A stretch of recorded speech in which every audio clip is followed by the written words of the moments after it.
If anybody should be able to understand evolution, it is me.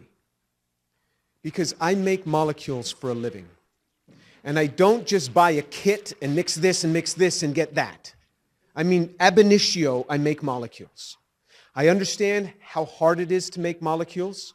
I understand that if I take nature's toolkit, it can be much easier because all the tools are already there, and I just mix it in the proportions that, and I do it under these conditions. But ab initio is very, very hard.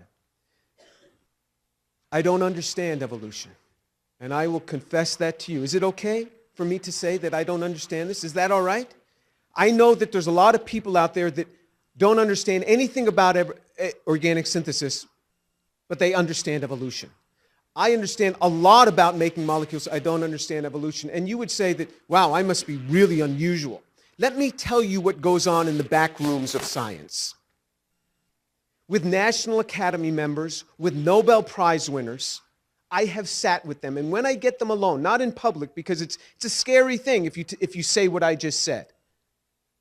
And I say, do you understand all of this, where all of this came from and how this happens? Every time that I have sat with people who are synthetic chemists who understand this, they go, nope. These people are just so far off on how they believe this stuff came together.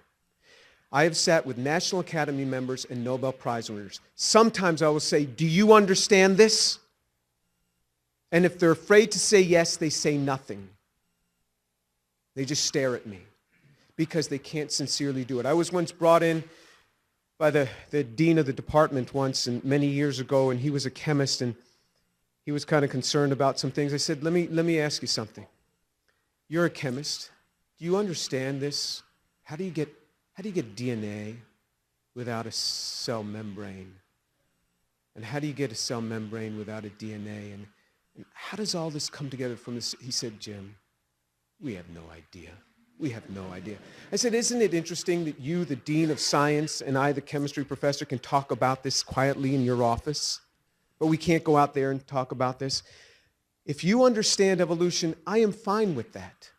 I'm not going to try to change you, not at all. In fact, I wish I had the understanding that you have. But about 7 or 8 years ago, I posted on my website that I don't understand. And I said, I will buy lunch for anyone that will sit with me and explain to me evolution, and I won't argue with you until I don't understand something. I will ask you to clarify. But you can't wave by and say, this enzyme does that. You got to get down in the details of where molecules are built for me. Nobody has come forth. The Atheist Society contacted me. The Atheist Society contacted me. They said that they will buy the lunch. And they challenged the Atheist Society, go down to Houston, have lunch with this guy, and talk to him. Nobody's come. Now remember, because I'm just going to ask when I stop understanding what you're talking about, I will ask. So I sincerely want to know. I would like to believe it, but I just can't. Now, I understand microevolution. I really do. We do this all the time in the lab. I understand this.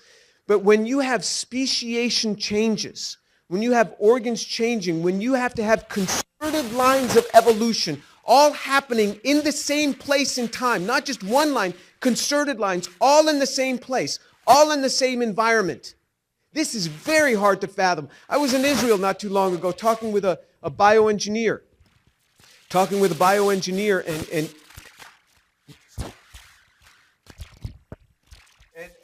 he was describing to me the ear. And he was studying the different changes in the modulus of the ear.